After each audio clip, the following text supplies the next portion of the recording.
Doctor Zakir Naik, আমার প্রশ্নটা হলো, ইসলাম ধর্মে খতনা দেয়াটা বাধ্যতামূলক কেন?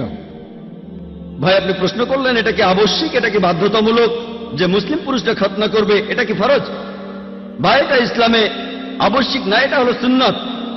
এটা সুন্নতে মুআক্কাদা, এটা করলে খুবই ভালো, এটা হলো মুস্তাহাব। আর ইসলামে খতনা দেওয়াটা হলো সুন্নত, এটা ফরজ না। তবে খতনা দেওয়ার অনেকগুলো কারণ আছে। আমি একজন ডাক্তার হিসেবে এই সুন্নতে খতনার উপরেই পুরো একটা লেকচার দিতে পারি, তবে এটা প্রশ্নোত্তর পর্ব, আমি তাই সংক্ষেপে বলছি। আজকে বিজ্ঞান আমাদের বলে, যদি একজন লোক খতনা করে তাহলে তার কার্সিনোমা অব পিনাস হওয়ার সম্ভাবনা কম, লিঙ্গে ক্যান্সার হওয়ার সম্ভাবনা কম। খতনা দেয়া থাকলে সম্ভাবনা কম, যদি খতনা দেয়া না থাকে তাহলে সম্ভাবনা বেশি। বেশ কিছু রোগ আছে যেগুলো প্রতিরোধ করা যায় যদি খতনা দেয়া থাকে। খতনা দেওয়ার সময় প্রেপিউসটা কেটে ফেলা হয়, অর্থাৎ লিঙ্গের ফোরস্কিন কেটে ফেলা হয়।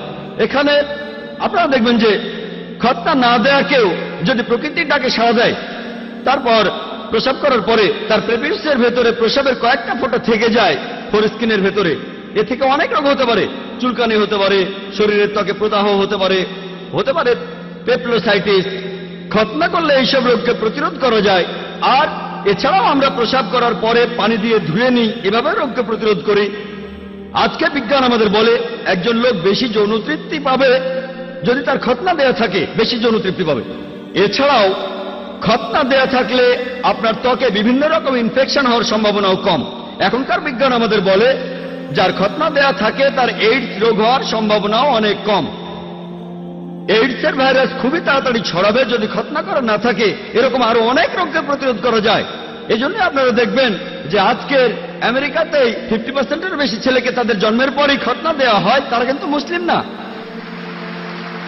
এমনকি আমেরিকার খ্রিস্টানরাও ডাক্তার বাবা মাকে জিজ্ঞেস করেন, আপনারা কি আপনাদের ছেলেদের খতনা দিতে চান? আর তাদের 50%-এরও বেশি ছেলেকে খতনা দেওয়া হয়। ইসলামে আছে সেজন্য করে না, কারণ তারা জানে এতে করে তাদের ছেলেদের উপকার হবে। আশা করি উত্তরটা পেয়েছেন।